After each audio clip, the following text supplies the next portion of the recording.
بسم اللہ الرحمن الرحیم، السلام علیکم۔ انجینئر محمد علی مرزا کا معاملہ پھر سے خبروں میں آ گیا ہے۔ اس دفعہ ہوا یہ ہے کہ اسلام آباد ہائی کورٹ میں ایک درخواست آئی ہے اور اس درخواست کے حوالے سے اب نوٹسز جاری ہوئے ہیں اسلامی نظریاتی کونسل کو، NCCIA کے ادارے کو بھی۔ NCCIA national cyber crime investigation agency ہے، FIA کے انڈر یہ ادارہ کام کرتا ہے۔ اس کو بھی نوٹس گئے ہیں کیونکہ ان کے کہنے پر مقدمہ بنا، یعنی ان کی طرف سے مقدمہ بنا ہوا ہے، اور NCCIA نے ہی اسلامی نظریاتی کونسل سے رائے مانگی تھی انجینئر محمد علی مرزا کے بارے میں کہ کیا انجینئر محمد علی مرزا نے توہین مذہب کی ہے، گستاخی کی ہے یا نہیں کی۔ اس پر اسلامی نظریاتی کونسل جو کہ ایک آئینی ادارہ ہے، اس کی طرف سے جواب دیا گیا، اور جواب میں یہ کہا گیا NCCIA کو کہ جس نے پھر گرفتار کر کے مقدمہ بنایا ہوا ہے توہین رسالت توہین مذہب کا انجینئر محمد علی مرزا پر، NCCIA کو اسلامی نظریاتی کونسل جواب دیتی ہے کہ نہ صرف یہ کہ توہین رسالت بنتی ہے بلکہ توہین قرآن بھی اس شخص نے کی ہے، اور اس کو ظاہر ہے کہ اس کے مطابق سزا ملنی چاہیے۔ 295C کا مقدمہ ہے۔ اب اسلام آباد ہائی کورٹ میں ایک درخواست آتی ہے کہ جی یہ مقدمہ غلط بنا ہوا ہے، یا ان سے پوچھا جائے کہ اسلامی نظریاتی کونسل نے کیوں اس طرح سے کہا ہے۔ درخواست گزار انجینئر محمد علی مرزا نہیں ہے، یہ بڑی اہم بات ہے۔ اس پر عدالت بھی پوچھتی ہے درخواست گزار سے کہ بھائی انجینئر آئے جس کے خلاف مقدمہ ہے، اس کا مقدمہ تو نچلی عدالت میں چل رہا ہے، وہ وہاں پر اپنی بے گناہی ثابت کر سکتا ہے۔ انویسٹیگیشن کا ادارہ NCCIA اس کی تحقیق کر رہا ہے، انویسٹیگیشن کر رہا ہے، اور اسی دوران میں اس نے رائے مانگی ہے اسلامی نظریاتی کونسل سے۔ تو آپ کس حیثیت میں آ گئے ہیں؟ تو جو شخص درخواست لے کر اسلام آباد ہائی کورٹ میں آیا ہے وہ یہ کہتا ہے کہ جی میرے اوپر بھی اس طرح کے چونکہ مقدمے بن چکے ہیں، لہٰذا میں اس لیے آ گیا ہوں۔ ورنہ عدالت میں ایک بنیادی اصول یہ ہے کہ جو متاثرہ فریق ہوتا ہے، جس کا کوئی حق لیا گیا ہو یا جس پر مقدمہ بنا ہے یا جس پر الزام ہے، وہ آ سکتا ہے، ایسے ہر کوئی نہیں آ سکتا۔ یہ مقدمہ کسی کا ہے، معاملہ کسی کا ہے، آپ آ جائیں اس میں۔ تو اس پر عدالت نے اب یہ دیکھنا ہے، عدالت نے کہا بھی ہے کہ کیا یہ درخواست بنتی بھی ہے، کیونکہ انجینئر کی طرف سے نہیں آئی یہ درخواست، تو دیکھنا ہوگا درخواست بنتی بھی نہیں بنتی۔ اس پر اب اسلامی نظریاتی کونسل سے، NCCIA سے، دیگر لوگوں سے جواب طلب کر لی گئے، نوٹس بھیج دیا گیا ہے۔ یہ تو ہے ایک خالصتاً عدالتی معاملہ، اسلام آباد ہائی کورٹ میں چل رہا ہے۔ نچلی عدالت میں الگ سے چیزیں چل رہی ہیں، وہاں پر انویسٹیگیشن کے بعد جس طرح سے مقدمہ اب درج کیا گیا ہے 295C کا، اس سے پہلے ان کو مینٹیننس پبلک آرڈر پر گرفتار کیا گیا تھا، اس کے بعد باقاعدہ مقدمہ درج کر لیا گیا، FIR آئی تھی، اور اس FIR پر پھر 295C کا مقدمہ درج ہو کر ان کی گرفتاری اس میں ڈالی گئی، اور اب کیس چل رہا ہے۔ یہ عدالت جائیں گے، ان کے پاس وکیل ہے، وہ ان کی بے گناہی ثابت کرے گا کہ مسئلہ یہ نہیں تھا، ان کا کہنے کا مقصد یہ نہیں تھا، یہ تھا وہ تھا، یہ سب آئے گا، اور ظاہر ہے اس میں پھر اسلامی نظریاتی کونسل کا حوالہ NCCIA دے گی کہ جب نے ان سے پوچھا تو انہوں نے یہ کہا۔ لیکن NCCIA نے جب اسلامی نظریاتی کونسل سے پوچھا تھا کہ جی کیا ہے توہین رسالت توہین مذہب بنتی یا نہیں بنتی، تو اس میں NCCIA نے 7 علماء کی رائے بھی لگائی تھی، علماء کی رائے بھی لگائی تھی جو کہہ رہے تھے کہ جی نہیں، گستاخی نہیں بنتی۔ اب شاہ زیب خانزادہ نے جیو پر پروگرام کیا ہے اور اس میں تفصیل سے اس سارے معاملے پر گفتگو کی ہے۔ اس میں انہوں نے ایک کلپ چلایا ہے، وہ میں آپ کے سامنے رکھتا ہوں، 3.5 منٹ کلپ۔ ویسے انہوں نے گفتگو ہوئی 36 منٹ، یعنی سارے کا سارا پروگرام ہی تقریباً انہوں نے اس سارے معاملے پر انجینئر محمد علی مرزا کے سارے مقدمے پر کیا ہے۔ اس میں بیک گراؤنڈ بتایا ہے کہ انجینئر محمد علی مرزا نے کہا، ایک پوڈ کاسٹ ہے، اس میں انٹرویو دیتے انہوں نے کہہ دیا سرکار دو عالم صلی اللہ علیہ وآلہ وسلم کے حوالے سے کہ جی عیسائیوں کا یہ ماننا ہے، یا وہ یہ کہتے ہیں کچھ کہ جی نبی کریم صلی اللہ علیہ وسلم جو ہیں وہ یہ ہیں جو ایک قیامت سے پہلے ایک یہ کہیں کہ ایک کردار آئے گا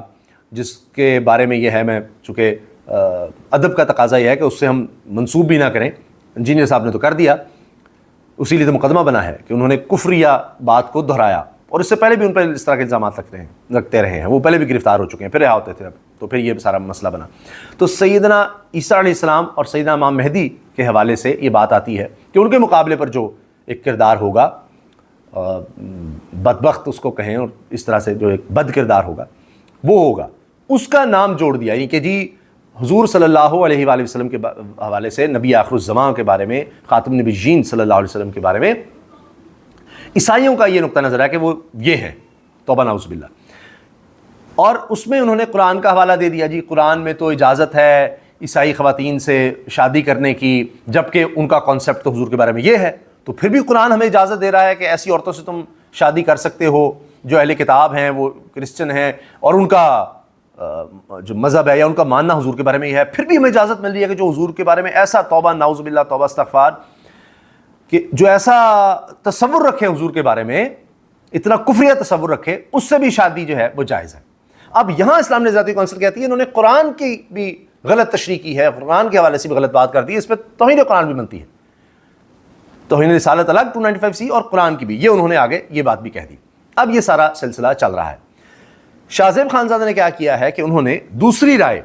جو اسلامی نظریاتی کونسل سے برعکس ہے یا کوئی علماء جو دیگر بات کرتے ہیں ان سے برعکس ہے،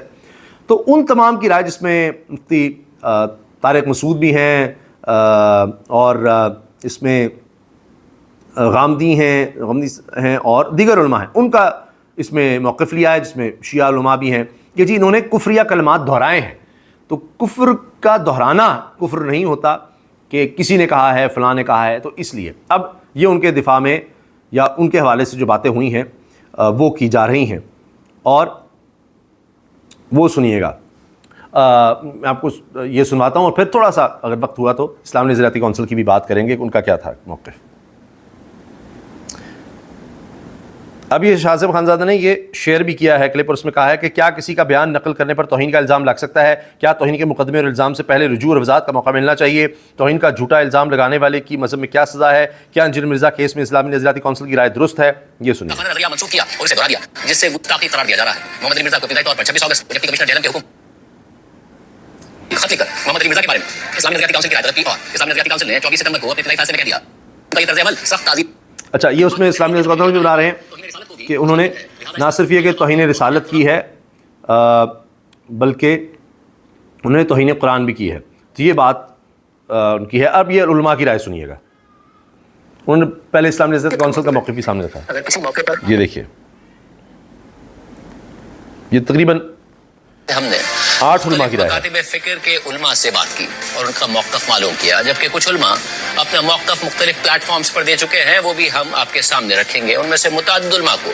محمد علی مرزا کی حمایت کی۔ انجینئر نے اگر یہ کہہ دیا تو اس پہ یہ اعتراض تو کیا جائے گا کہ عیسائی ایسا کہتے ہیں کہ نہیں کہتے۔ یہ اعتراض نہیں کیا جائے گا کہ انجینئر نے نبی کی توہین کی ہے، کیونکہ انجینئر علی مرزا نے خود معاذ اللہ نقل کفر نہیں کہا ہے، کسی اور کی طرف نسبت کی ہے۔ کسی اور کی طرف نسبت کرنے سے انسان توہین رسالت کا مرتکب نہیں ہو جاتا، 295C اس پہ نہیں لگتا۔ یہ مفتی طارق مسعود کی رائے ہے۔ یہ بالکل نہیں بنتا اس موقع پہ 295C، اور جو مولوی اس پہ خوش ہو رہے ہیں نا کہ نہیں 295C پہ ہم اس کو لٹکوائیں گے، بھائی پھر آپ بھی جب کسی کا کلمہ کفر نقل کریں گے نا، جن لوگوں نے جا کے FIR کٹائی انہوں نے کیا کہا کہ انجینئر نے نبی کے بارے میں یہ الفاظ کہے ہیں، تو انہوں نے بھی تو نقل کیے نا، تو پھر ان پہ بھی 295C لگاؤ۔ اگر کوئی شخص صرف اچھا، یہ میں بتا دوں کہ اسلامی نظریاتی کونسل نے کہا ہے کہ ضرورت کے تحت ہو سکتا ہے کہ جس طرح FIR میں درج کرنا ہے، جہاں بتانا ہے، تو آپ مختلف پلیٹ فارمز پر بار بار ایک ہی بات دہرائیں گے تو اس میں آپ کا پتہ چلتا ہے کہ آپ یہ کوئی علمی بحث نہیں ہے یا کسی قانون کے بارے میں یا کسی کو سزا دلوانے کے بارے میں نہیں آپ دہرا رہے، آپ تو خود سے بار بار ایک کفریہ کلمے کو بار بار کرتے چلے جا رہے ہیں، اس کا ایسے لگ رہا ہے کہ پرچار کر رہے ہیں۔ تو اسلامی نظریاتی کونسل کا موقف یہ ہے،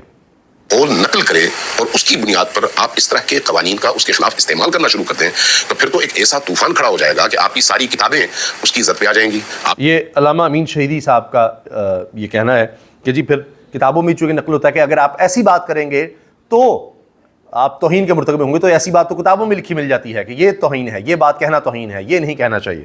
کہ سارے خطبے اس کی زد پہ آ جائیں گے، خود قرآن کریم پر بھی نعوذ باللہ لوگ الزامات لگانا شروع کر دیں گے۔ یعنی آپ ایک چیپٹر کھول دیں گے اس کے نتیجے میں شدت پسندی کا، جس کی انتہا کہیں پر بھی نہیں ہے اور اس کو ختم نہیں کیا جا سکتا تھا۔ یہ جو جملہ تھا، یہ جو الفاظ ہیں، یہ رسول اللہ صلی اللہ علیہ وآلہ وسلم کی شان میں آپ کی بارگاہ میں بے ادبی، لیکن میں اس کو گستاخی نہیں کہوں یہ مفتی فضل ہمدرد ہیں جی، یہ کہہ رہے ہیں کہ نہیں یہ گستاخی نہیں۔ گا، میں یہ نہیں کہوں گا کہ یہ گستاخ ہے، یہ شخص توہین کی کر دی ہے، اس نے یہ کر دی، اس کی وجہ یہ بتانا چلوں۔ میرا کوئی حق نہیں پہنچتا کہ میں کسی کو گستاخ رسول ڈکلیئر کروں، کسی کا کوئی حق نہیں پہنچتا۔ یہ کہا جا سکتا یہ ہے جاوید احمد کہ غامدی فلاں معاملے میں کسی نے غیر محتاط رویہ اختیار کیا، الفاظ کا انتخاب صحیح نہیں کیا، اسلوب درست نہیں تھا، اس طرح کے معاملات بارہا ہو جاتے ہیں۔ ان میں بڑوں کا کام یہ ہے کہ وہ توجہ دلائیں۔ یہ تربیت کا موضوع ہے، اگر کسی موقع پر اس سے کوئی تجاوز ہوا ہے تو زیادہ سے زیادہ تنبیہ جاری کی جا سکتی ہے۔ نقل کفر۔ اچھا، اب یہ جو غامدی صاحب نے بات کی جی تنبیہ کی جا سکتی ہے، غلط الفاظ کا استعمال، محتاط نہیں رہے۔ اب ایک شخص خود کو اسکالر کہے گا اور کہے گا جی 30 لاکھ سے زیادہ میرے فالوورز ہیں، اور بار بار ایک بات کرے گا۔ اس سے پہلے FIR کی درخواستیں آئی ہیں، بہت سے ہوئے ہیں کہ جی آپ صحابہ کے بارے میں، علماء کے بارے میں، اولیاء کے بارے میں، بزرگان دین کے بارے میں انبیاء کے بارے میں آپ اس طرح کی گفتگو کرتے ہیں محتاط ہوں، ایسا نہیں کرنا چاہیے، نہیں کرنا چاہیے، نہیں کرنا چاہیے، تو ایک تسلسل ہے، تنبیہ سے بات آگے بڑھ گئی۔ یہ اب دوسری سائڈ کا میں موقع بتا رہا ہوں کہ جی بار بار ایک شخص کہہ رہا ہے، اس کو سمجھا بھی رہے ہیں، وہ باز ہی نہیں آ رہا، وہ پھر اس طرح کی گفتگو کرتا ہے، بار بار وہی بات کرتا ہے، جبکہ صرف یہ نہیں کہ توہین مذہب کسی کے بھی بزرگ کے بارے میں یا جس سے لوگ عقیدت رکھتے ہوں، اس کا احترام کرتے ہوں، تو آپ دل آزاری نہیں کر سکتے، یہ قانون کہتا ہے، لیکن وہ تو بار بار یہی کر رہے تھے۔ کفر نہ باشد، کبھی بھی یہ ڈاکٹر مفتی نعمان نعیم ہیں۔ کوئی چیز نقل کرنے سے انسان کافر نہیں ہو جایا کرتا، ان کے جو جملے تھے یا الفاظ تھے اس سے کوئی گستاخی سرزد نہیں ہوتی، نہ ہی وہ گستاخی کے زمرے میں آتے ہیں، لہٰذا ان کے اوپر کوئی بھی ہم یہ سمجھتے ہیں کہ کوئی سزا 295C یا اس طرح کا کوئی بھی قانون جو ہے ان پر لاگو نہیں ہوتا۔ اب یہ اگلا جو